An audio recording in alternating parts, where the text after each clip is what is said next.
and welcome to How to Cook Great Food. With thousands of recipes and millions of views, why not subscribe to our channel and join the family?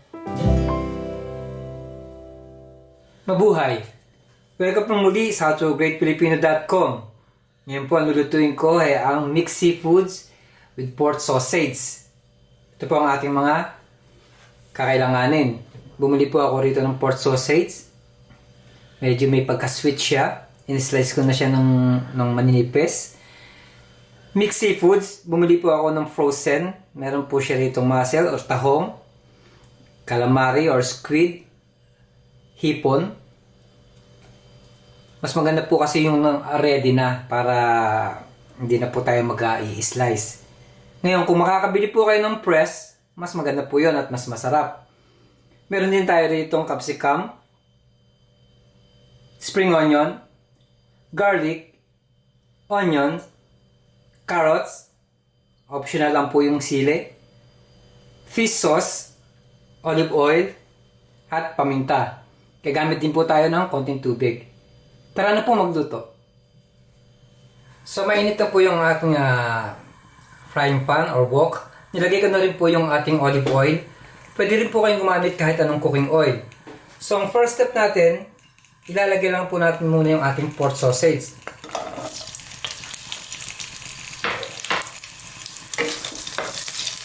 Ngayon lulutuin lang natin siya ng mga 2 to 3 minutes. Pag nag-produce na yung oil sa ating pork sausage, saka tayo mag-a-add ng garlic. So ayan po, mangyari lang lumabas na po yung mantika na galing sa ating sausage. A-add na po natin yung ating bawang or garlic.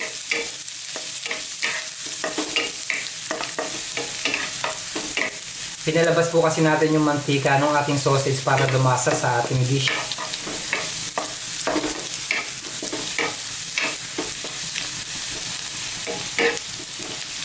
Ngayon po, susunod na natin yung ating onion. So magigis lang tayo ng mga less than 1 minute. Saka na natin isusunod yung ating mixed seafood.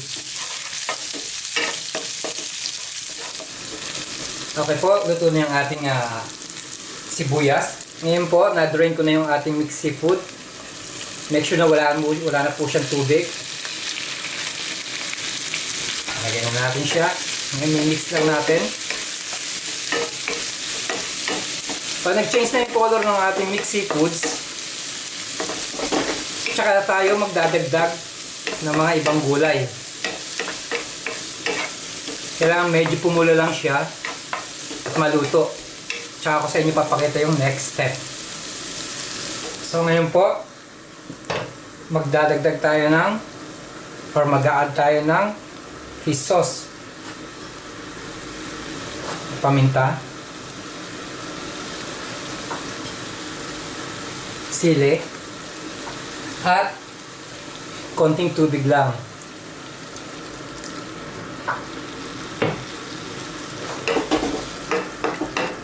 Ang purpose po ng tubig para medyo lumambot po yung ating mixed seafoods.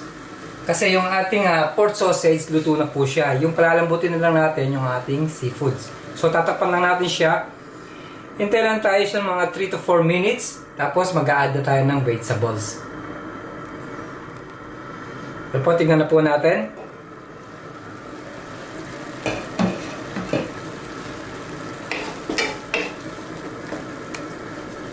So ngayon po, mag-a-add na tayo ng carrots. Depende po sa inyo kung paano cut ng carrots ang gagawin nyo. So make sure lang na manipis siya para madaling maluto.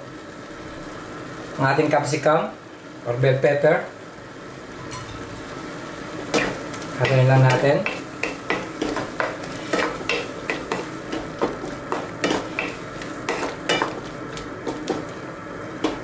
Ngayon po ang ating spring onion. Again, mix natin siya.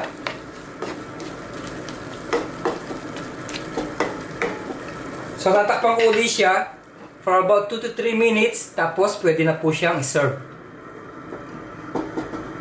Ito na po yung ating finished na product ng ating mixed seafoods with pork sausage. Napakasarap po nito. Muli, maraming salamat po sa panonood ng howtogreatfilipino.com. Mabuhay! With thousands of recipes and millions of views, why not subscribe to our channel and join the family?